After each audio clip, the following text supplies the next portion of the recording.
I wasn't supposed to be home yet. The plan was to finish my meeting in Salem, grab lunch with the client, and get back to Portland around 5. But the meeting wrapped early, and I figured I'd make the drive back. Maybe surprise Kelly with takeout from her favorite Thai place. The surprise ended up being mine. I walked in expecting the familiar quiet of the mid-afternoon house, the faint hum of the fridge, maybe the sound of her typing upstairs. Instead, the first thing that caught my eye was a navy blue windbreaker hanging on the coat rack. I froze in the doorway for half a beat, long enough for my mind to take in the details. A little frayed at the cuffs, faint dust on the shoulders, the kind of jacket a guy keeps in the back of his car for months. I'd never seen it before. It wasn't mine, and it sure wasn't Kelly's style. It smelled faintly of tobacco when I leaned closer. Not stale cigarette smoke, but fresh, like someone had stepped outside for a quick one and come right back in. Kelly can't stand the smell of smoke. I set my briefcase down quietly, scanning the rest of the entryway. 2 pairs of my shoes sat on the mat where I'd left them, her boots lined up neatly against the wall. But next to them was a pair of men's sneakers, wet soles leaving faint crescent-shaped marks on the hardwood. The tread pattern was deeper than mine, and the footprints tracked halfway down the hallway before vanishing onto the carpet runner. I stepped into the kitchen, and that's when the second thing hit me. 2 coffee cups sat side by side on the counter, still warm, steam curling lazily into the air. Both had clear fingerprints smudged along the rims, different placements, one right-handed, one left-handed. One cup was from our cabinet, the other from a mismatched set we kept in a box in the garage. Kelly never dug those out. Part of me wanted to call out her name right then, but I stayed silent. The quiet was heavy, not the easy quiet of a lazy afternoon, but the kind that made your ears ring.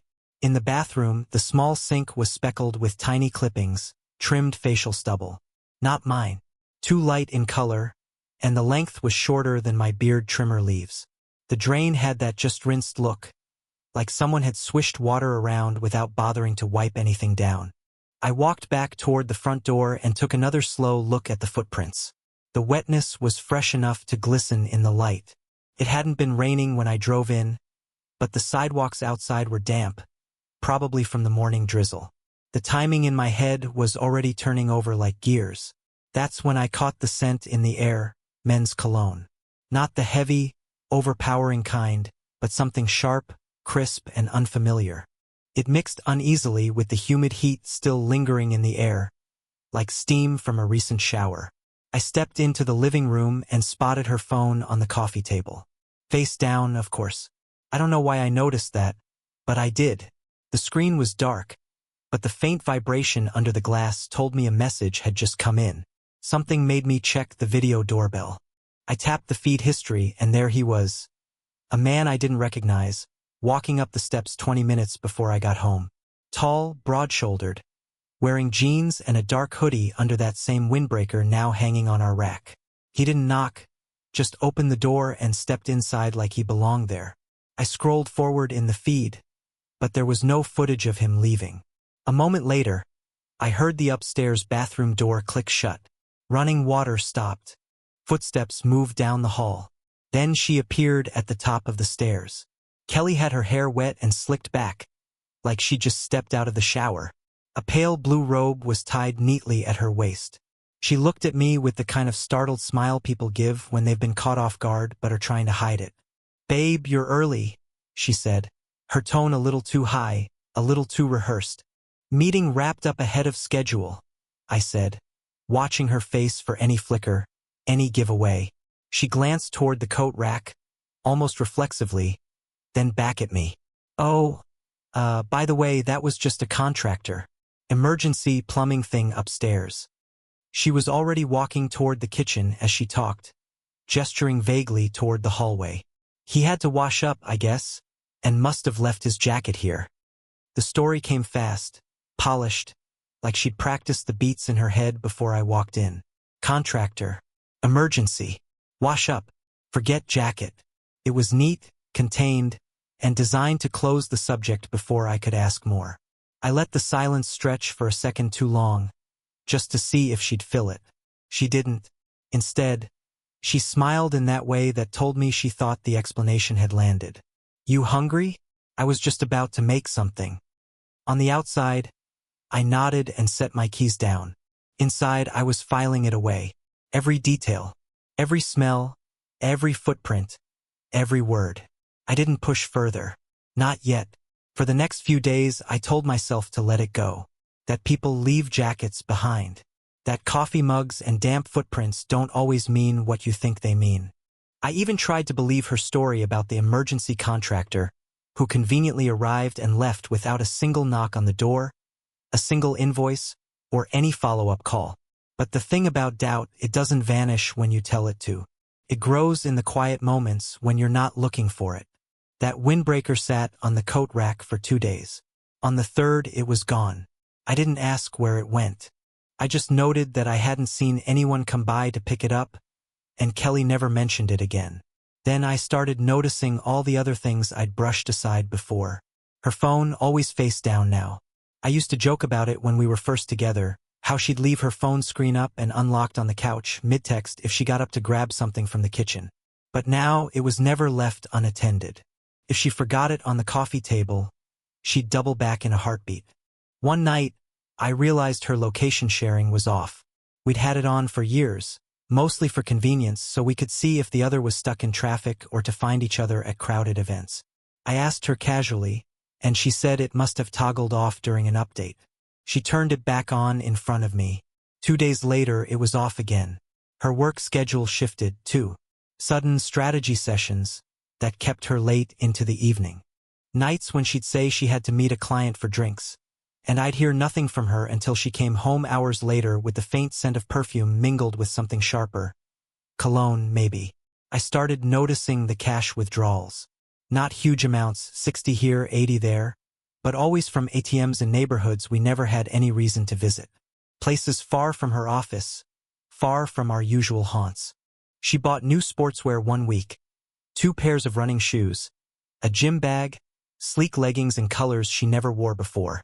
Said she'd signed up for a membership at a local gym. But I never once saw her leave the house in workout gear. And when I checked the gym schedule online, it turned out her spin class nights coincided perfectly with the evenings she claimed to be swamped at work. One afternoon, cleaning out her car while she was upstairs on a call, I found a hotel loyalty card tucked in the glove compartment. I'd never seen it before. The name on it was from a boutique chain in the city, expensive, discreet, the kind of place business travelers use when they want something nicer than a chain but not flashy enough to attract attention. The card looked new. Then there were the messages, or rather, the absence of them. Her message threads with certain friends were gone, wiped clean like they'd never existed. The call logs were spotless, too. Kelly's not the kind of person who deletes anything. She still has emails from when we were dating. But lately, there was nothing in her phone older than a few days. She got prickly when plans changed suddenly. If I called to say I was on my way home early, she'd sound thrown off. If I asked if I could meet her after work, she'd insist it wasn't a good night. And she started showing a new, almost obsessive interest in my schedule. Asking for exact times I'd be out, double-checking when my meetings were. Her sleep patterns were off, too. She'd claim she was exhausted, but her fitness tracker, which she synced to our shared account, showed she'd barely slept the nights before. I'd see her yawning at breakfast, but she never explained where those hours went. And then came the neighbors' security cameras. I'd never paid much attention to them before, Mr. and Mrs. Chapman, 2 houses down, have cameras covering their driveway and the street. But one afternoon, Mrs. Chapman mentioned offhand that she'd seen Kelly's car parked outside our house during the middle of a weekday, right around the time she was supposed to be in a meeting downtown. I laughed it off, told her Kelly probably forgot something and swung by to grab it. But that night, I couldn't shake the image of her car sitting in the driveway when it wasn't supposed to be there. It wasn't the first time, either. When I asked around casually, one of the other neighbors mentioned seeing her car a few times during odd hours. The more I thought about it, the more the pieces started to connect. Not in a clean, obvious way, but in a messy, overlapping pattern of inconsistencies. The jacket, the coffee cups, the footprints, the off-schedule work nights, the gym membership that didn't exist. The hotel card in the glove box. The deleted messages. The turned-off location sharing. I didn't have proof. Not yet. Just 100 small things that didn't add up.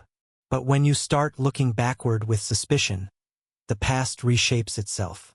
I began replaying moments from the last few months, catching things I'd ignored before. The way she'd light up when a certain contact name flashed on her phone. The quiet smile she'd hide when she read certain texts. The sudden, unexplained trips to help a friend move, or meet a cousin for lunch in another part of town. Even her clothes told a story. Dresses I hadn't seen in years started appearing again, paired with new heels I didn't remember buying. A bottle of perfume appeared on her dresser. One she hadn't worn since we were dating. She'd come home wearing it, the scent still fresh. I started keeping a mental ledger, not just of the physical signs but of the feelings. The way she'd turn the conversation when I asked too many questions. The slight lag before she answered something simple. The way her eyes shifted, almost imperceptibly, when she lied. By the end of that week, I knew two things for certain. First, something was happening. And second, I was going to find out what it was. I told myself I'd wait, that I'd keep watching, keep collecting details until I had something concrete. The problem with waiting is that once you start pulling at the thread, you can't stop. Every unexplained detail begged to be unraveled. It was the car's GPS history that finally handed me the first hard lead. I'd been poking around the interface late one night, mostly out of boredom, when I saw it. An entry from the week before. Riverside Lodge, 3:14 p.m. I knew the place. A low-rise boutique hotel on the edge of the city, tucked away by the riverbank. We'd never stayed there. We'd never even talked about it. The timestamp bothered me. Mid-afternoon. Not a dinner. Not an overnight, just a short, purposeful stop in the middle of the day. The next day, I drove there. I parked across the street, my hands tight on the steering wheel. I told myself I was just going to look, to see if her car showed up again. It did. At exactly 3:07 p.m. Her familiar silver SUV rolled into the lot and parked near the side entrance. She got out wearing the maroon wrap dress she keeps for client meetings. Her hair was down, a loose wave curling over her shoulders. 2 minutes later, the side door opened, and there he was, the same man from the video doorbell, down to the way he carried himself. Tall, broad, dark hoodie under a windbreaker. They met halfway across the lot. No handshake, no polite distance. He leaned in and kissed her on the cheek like they'd done it 100 times before. They walked inside together. I sat there in my car, watching the building's sliding glass doors swallow them whole. My pulse was in my ears. Every instinct told me to storm in, but some part of me, the same part that had kept quiet since that first day, knew I needed more. Not for her. For me. 20 minutes later, I saw them again through the lobby windows. They were at the front desk, Kelly holding a folded bill while the clerk slid something across the counter. From my angle, I could see the paper clearly enough to read the bold print at the top. Breakfast, 2 guests. The man said something to her, and she laughed, touching his arm before tucking the receipt into her purse. They walked to the elevator. The doors closed. I got out of my car and walked into the lobby. The front desk clerk, a young guy with a name tag that read Evan, looked up. "Can I help you?" he asked. I kept my voice steady. "Just wondering if you had a booking under Kelly ____." I gave my last name, too. He checked the screen. "Yes, sir. 2 guests checked in earlier this week." The words hit like a physical blow. "Thanks," I managed, before turning and walking out. Outside, I took a few photos. Her car in the lot, the hotel entrance, the timestamp on my watch. Then I pulled up the video doorbell footage from that first day and grabbed a still of the man's face. Side by side on my phone, the match was undeniable. I sat in my car, the images open on the screen, and realized there was nothing left to explain away. No emergency contractor, no client meeting, no plausible excuse. This wasn't suspicion anymore. It was fact. Driving home, I felt a strange, cold clarity settle in. I wasn't wondering if she was lying. I knew. And now the question wasn't if I'd confront her, but how. I didn't want a screaming match. I didn't want her to twist it into something else. I wanted her to see the proof and understand that whatever story she'd been telling herself about us, it was over. That night, she came home later than usual. She dropped her bag by the door and walked into the kitchen, greeting me like nothing was out of the ordinary. I waited until she poured herself a glass of water before sliding my phone across the counter. "What's this?" she asked, picking it up. I said nothing. She swiped the screen and saw the photos, her walking with him into the hotel, the receipt, the booking confirmation from the clerk. Her mouth opened, closed. Her eyes darted up to mine. "Where did you?" "Don't." I cut in. My voice sounded steadier than I felt. "Don't ask me how I know. Just tell me why."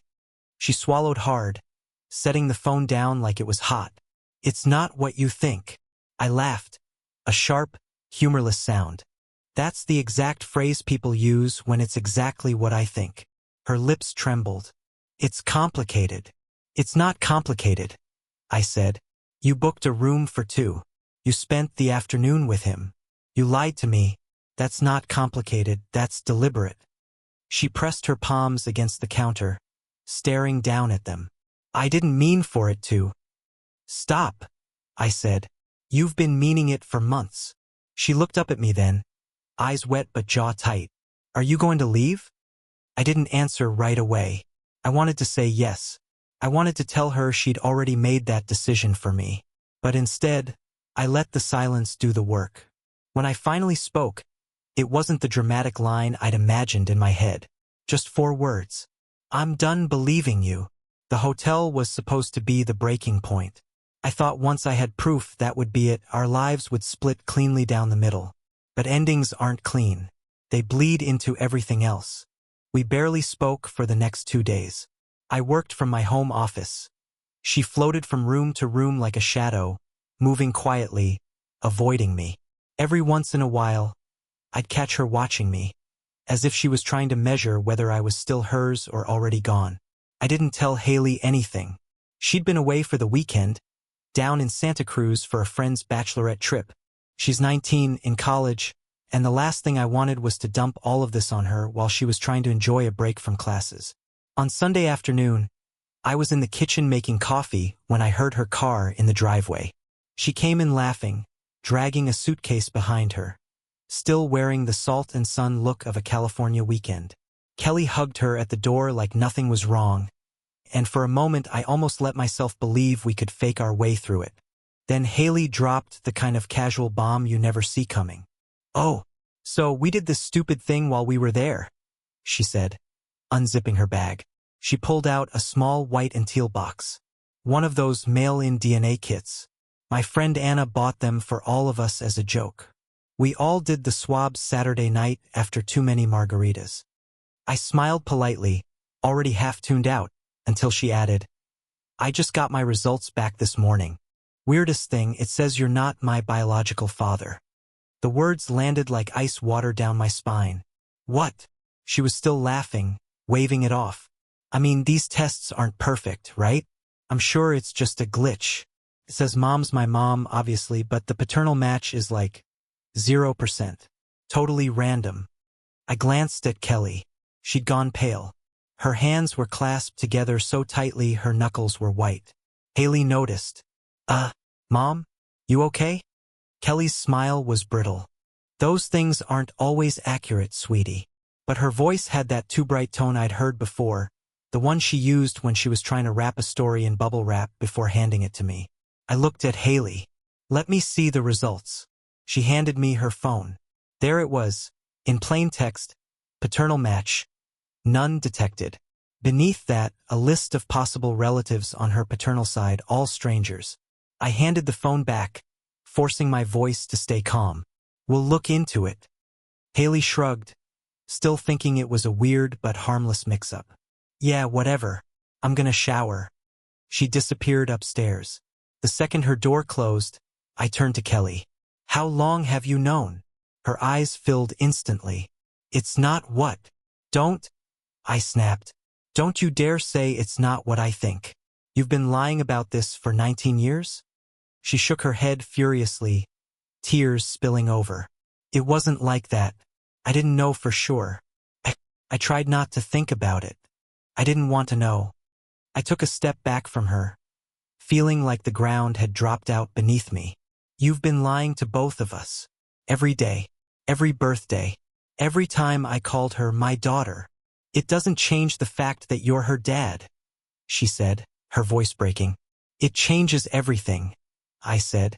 It means the betrayal didn't start months ago. It started before she was even born. She started to reach for me, but I moved away. I couldn't stand the thought of her touch. That night I didn't sleep.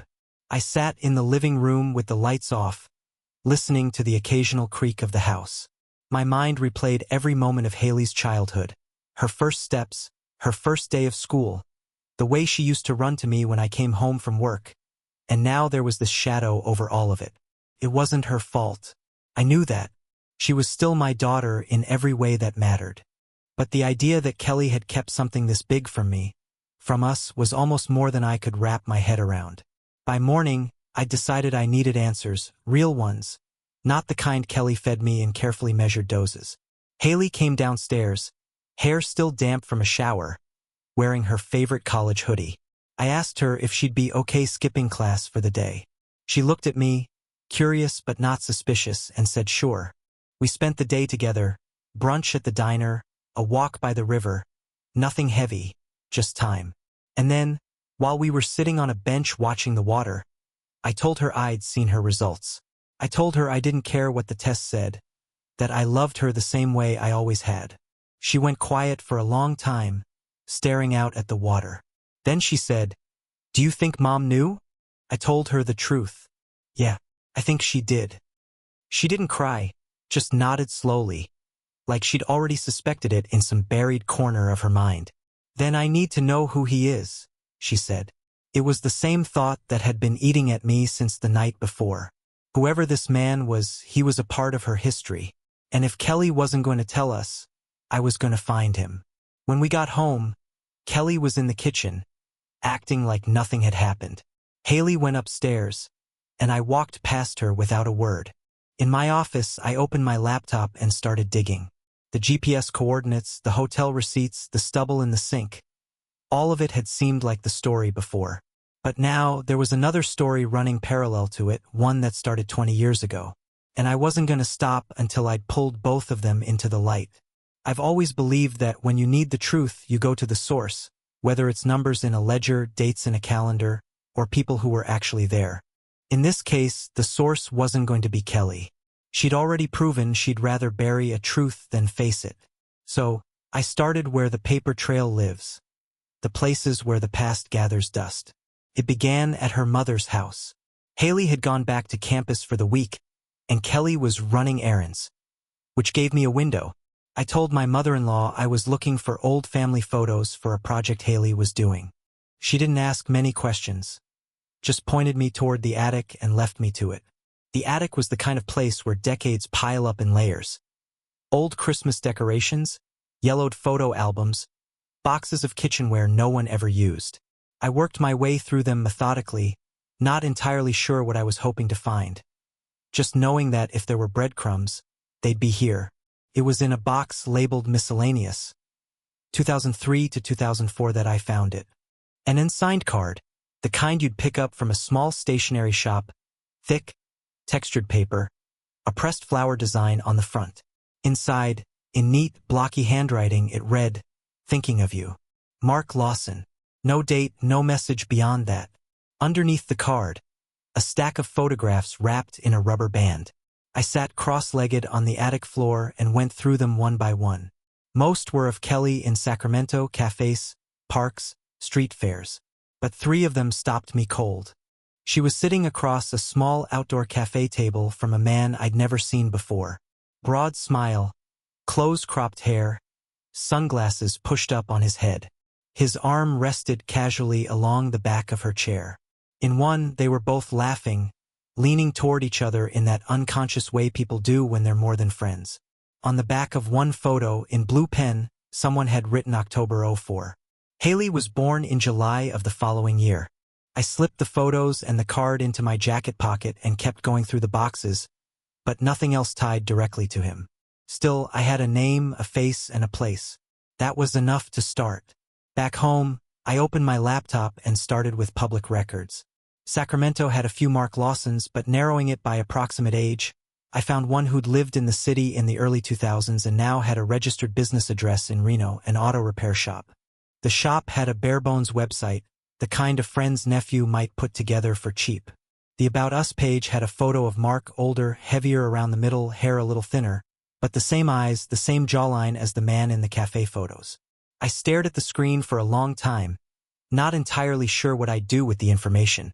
Part of me wanted to drive there immediately, walk in, and lay the whole thing on the table. Another part thought I should tell Haley first, let her decide whether she wanted to know more. In the end, I decided this was one meeting that had to happen in person, without Kelly, without anyone else. 2 days later, I made the drive to Reno. It was 4 hours of rehearsing what I'd say and deciding what I wouldn't. When I pulled into the shop's gravel lot, the air smelled of oil and warm metal. The building was a long, low structure with 2 open bays and the hum of a compressor somewhere inside. A man in grease-stained coveralls came out from under the hood of a truck. Even with 20 years between the photo and the present, I knew it was him. Mark Lawson, I called. He wiped his hands on a rag, squinting at me. That's me. You need work done? Not on my car, I said. On a piece of history you might not even know exists. That earned me a wary look. Okay. You're gonna have to explain that. We ended up in his cramped office at the back of the shop. A coffee maker sat in the corner, half full and burned from sitting on the hot plate too long.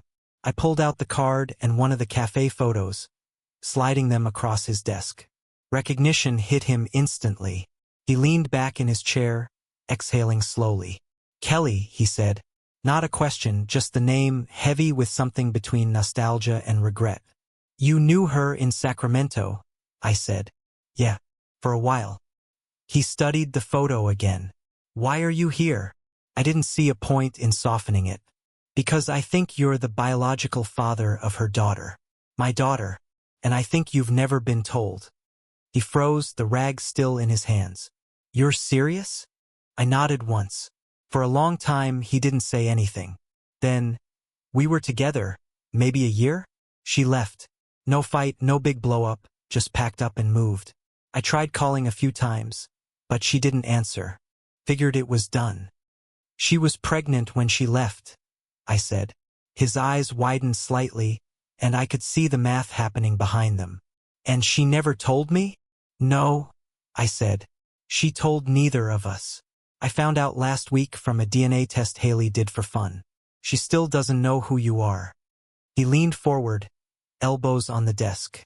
Does she want to? She wants answers, I said. I'm not here to force a relationship on anyone, but I think she has a right to know where she comes from. And you have a right to know she exists. He nodded slowly. Yeah. Like to meet her, if she wants that. I left him my number, told him I'd talk to Haley first. The drive back to Portland was quieter than the drive down. I'd found what I came for, but the weight of it sat in my chest.